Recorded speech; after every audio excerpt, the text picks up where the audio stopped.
فرماتے ہیں کہ حضرت امام بن حسین رضی اللہ تعالی عنہ سے مروی ہے، نبی پاک صلی اللہ علیہ وسلم نے فرمایا کہ آپ فرماتے ہیں میرے بارے میں نبی پاک صلی اللہ علیہ وسلم بہت زیادہ حسن ظن رکھتے تھے، مجھے بہت اچھا سمجھتے تھے، اور ایک دن فرمایا کہ اے عمران تیرا میرے ہاں ایک خاص مقام ہے، کیا اے عمران کیوں نہ ہو کہ آج ہم میری بیٹی کی عیادت کے لیے چلیں؟ حضرت عمران بن حسین رضی اللہ تعالیٰ عنہ نے عرض کی فدا کا امی و ابی، یا رسول اللہ میرے ماں باپ آپ پہ قربان ہو جائیں، یا رسول اللہ آئیں چلیں ہم آپ کی بیٹی کی عیادت کے لیے جاتے ہیں۔ فرماتے ہم روانہ ہو گئے، جب ہم خاتون جنت رضی اللہ عنہ کے دروازے پہ پہنچے تو دستک دی گئی، نبی علیہ الصلوۃ والسلام نے سلام پیش کیا، طریقہ بھی یہی ہوتا ہے کہ سلام پیش کیا جائے، اور جب دروازے پہ دستک دی جائے تو یہ نہ ہو کہ اس کے دروازے کے بالکل سامنے کھڑے ہوں کہ اس کے دروازے کے اندر نظر پڑے، تو یہ بھی ممکن ہے کہ اس کی ماں، بہن، بیٹی، اس کی بیوی ممکن ہے کہ اس وقت پردے کی حالت میں نہ ہو اور تمہاری نظر اس پہ پڑ جائے، تو نبی علیہ الصلوۃ والسلام جب بھی دروازے پہ دستک دیا کرتے تھے یا تو دائیں جانب کھڑے ہوتے تھے یا بائیں جانب کھڑے ہوا کرتے تھے۔ تو دروازے پہ دستک دی گئی تو اللہ تعالیٰ نے دروازہ کھولا اور نبی علیہ الصلوۃ والسلام نے سلام پیش کیا۔ سلام پیش کرنے کے بعد نبی علیہ الصلوۃ والسلام نے فرمایا کہ اے فاطمہ کہ میرے ساتھ عمران بھی ہے۔ عرض کی حضور وہ آئے ہیں؟ نبی علیہ الصلوۃ والسلام نے فرمایا ہاں وہ میرے ساتھ ہیں اور تمہاری عیادت کرنے کے لیے آئے ہیں۔ اب بڑی توجہ طلب بات ہے، اپنی ماؤں بہنوں کو اگر یہ جملہ سمجھ آ جائے تو میں کہتا ہوں زندگی میں کبھی بھی وہ دنیا کے معاملات، دنیا کے عیش و آرام، دنیا کے کپڑے، دنیا کے اچھے کھانوں کو کھانا چھوڑ دیں۔ اگر حضرت فاطمہ الزہرا رضی اللہ تعالیٰ عنہ کی زندگی کے یہ حالات اور یہ معاملات اگر وہ دیکھ لیں، کبھی پڑھ لیں، افسوس ہوتا ہے ہمیں کسی نے بتایا نہیں، ہمیں صرف فضیلتیں بتائی گئی، ان کی زندگی کا کردار نہیں بتایا گیا۔ اگر یہ بتایا جاتا تو آج ہمارا معاشرہ اس حالت میں نہ ہوتا، ہر چوتھے دن کسی بچی کی عزت نہ لوٹی جاتی، ہر چوتھے دن یہ کیس ہمارے سامنے نہ آتے، ہر چوتھے دن کسی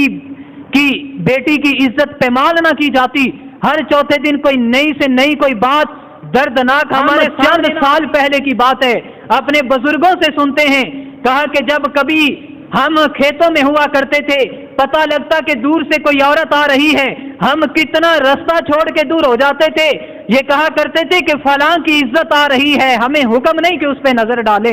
لیکن افسوس ہوتا ہے آج ہم رستے میں بیٹھے ہیں، پتہ لگے کہ فلاں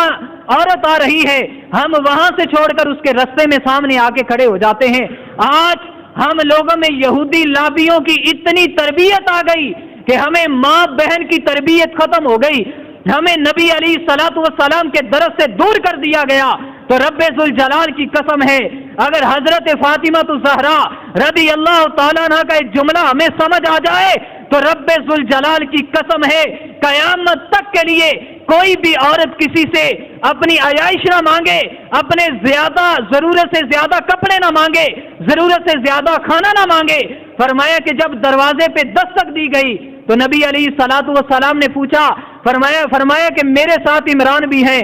عرض کی حضور میں اندر اس حالت میں ہوں کہ میرے پاس ایک چادر ہے، اگر میں اس سے اپنا جسم ڈھکتی ہوں تو میرا سر ننگا ہو جاتا ہے، اگر سر کو اپنے سر کے اوپر اس کپڑے کو ڈالتی ہوں تو میرے جسم کا کچھ حصہ ننگا ہو جاتا ہے، تو یا رسول اللہ میں اس حالت میں کیسے اجازت دے دوں؟ نبی علیہ الصلوۃ والسلام نے اشارہ فرمایا اس طرح کپڑا لے لو، اس طرح کپڑا لیا، فرمایا کہ ابا جان پھر بھی میرا سر ننگا رہ جاتا ہے۔ فرمایا اچھا، آپ نے اپنی کملی والی چادر عطا فرمائی، فرمایا یہ لو، یہ لے کے اپنے سر پہ رکھ لو، اور فرمایا ہمیں اجازت دو ہم اندر آئیں اور تمہاری عیادت کر سکے۔ جب اندر تشریف لے گئے،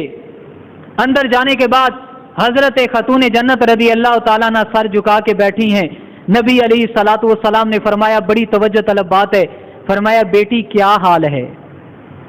سنو، جب باپ کسی بیٹی سے پوچھتا ہے،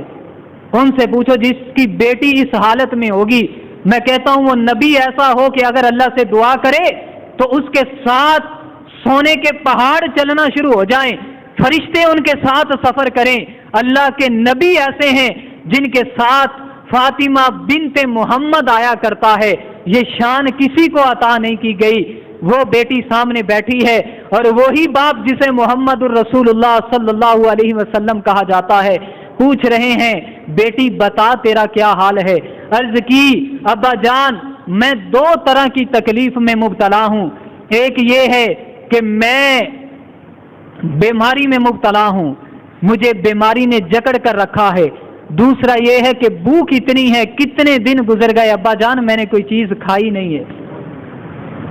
اور اوپر سے کپڑوں کا میرا حال آپ نے دیکھ لیا. فرمایا کہ میں تو طرح طرح کی تکلیف میں مصائب میں گری ہوئی ہوں. نبی علیہ الصلوۃ والسلام کی آنکھیں اشکبار ہو گئی, آپ کی آنکھوں سے آنسو آ گئے اور فرمایا کہ اے میری بیٹی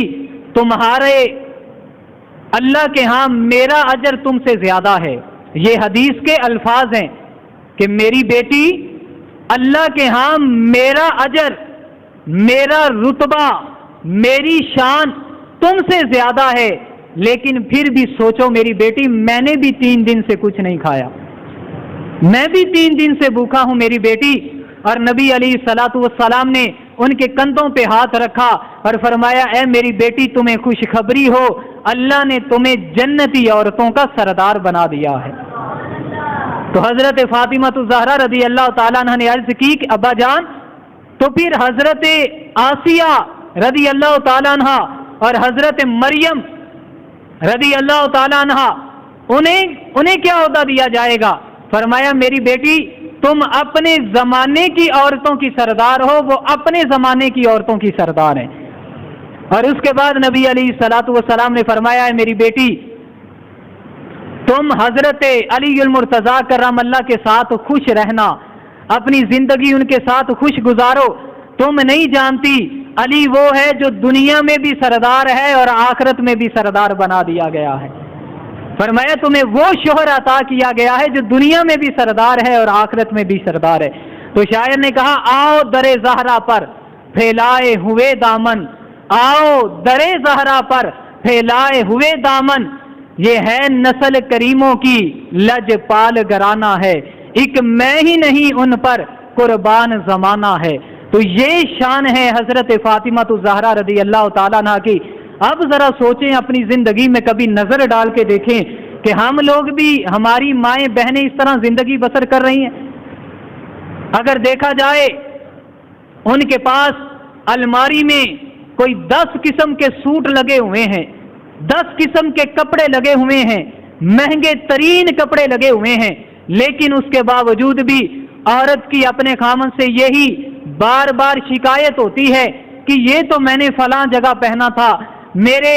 فلاں سہیلیوں نے دیکھا ہوا ہے, میں نے تو فلاں جگہ پہنا تھا, میرے فلاں عورتوں نے دیکھا ہوا ہے. وہ یہ کہیں گی یہ تو پھر پرانے کپڑے پہن کے آ گئی, میرا اصرار ہے مجھے نئے کپڑے دلوائے جائیں, مجھے نئے سوٹ دلوائے جائیں, مجھے نئے اچھے کپڑے اور عمدہ دلوائے جائیں. خامند بیچارہ پریشان, اس کی بیچارے کی ساری مہینے کی کمائی, اس کا کافی حصہ عورت کی زینت میں گزر جاتا ہے, عورت کے کپڑوں میں گزر جاتا ہے. کبھی ان عورتوں نے یہ سوچا ہوتا کہ وہ خاتون جنت جنہیں اللہ نے اتنی شان عطا فرمائی, جنتی عورتوں کا سردار بنا دیا گیا, جو دعا کرتی ہیں اللہ تعالیٰ دعا قبول فرما لیتا ہے, جو پردے کا اتنا اہتمام کرتی ہیں, انہوں نے تو اپنی زندگی اس طرح نہیں بسر کی, بلکہ انہوں نے زندگی اپنی سادگی کے ساتھ بسر کی ہے, اور مقام یہ ملا ہاتھ بعد میں اٹھاتی ہیں, اللہ دعائیں پہلے قبول فرما لیتا ہے.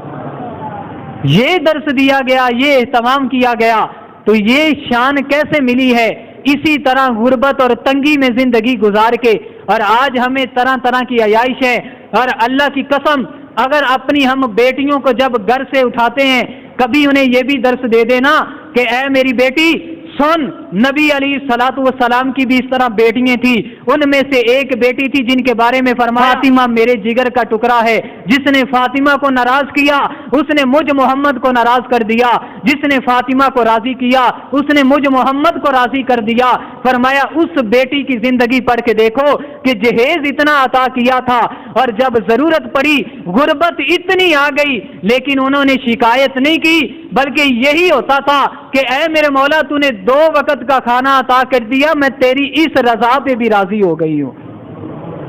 اگر بیٹی کو یہ درس دے دیں تو رب ذوالجلال کی قسم ہے طلاقیں ختم ہو جائیں، معاشرہ برباد ہونا ختم ہو جائے۔ جب ہم سپورٹ کرتے ہیں کہ اگر تمہارا خامد کچھ کہے گا تو تو نے مجھے فون کرنا ہے، میں پھر دیکھ لوں گا وہ کیا کرتا ہے، تو پھر عورتوں کے گھر اجڑ جاتے ہیں، پھر جوان بیٹیاں گھر پہ بیٹھی بیٹھی بوڑھی ہو جاتی ہیں، انہیں کوئی لینے کے لیے تیار نہیں ہوتا۔ تم لوگ پریشان اپنی زندگی گزار دیتے ہو، تو ضرورت اس امر کی ہے کہ خاتون جنت رضی اللہ تعالیٰ عنہ کی زندگی کو پڑھا جائے، پرکھا جائے، تاکہ زندگی میں کچھ سبق حاصل ہو جائے۔ اپنی بیٹیوں کو بار بار کہو کہ نبی علیہ الصلوۃ والسلام کی بیٹی کی زندگی کی سیرت لکھی ہوئی جس کتاب میں منقول ہے اسے اپنے سرہانے میں رکھو، رات کچھ سطریں کچھ حکایتیں ان کی زندگی کی پڑھ کے سویا کرو، اس کے صدقے اللہ تمہیں ضرور ہدایت عطا فرما دے گا۔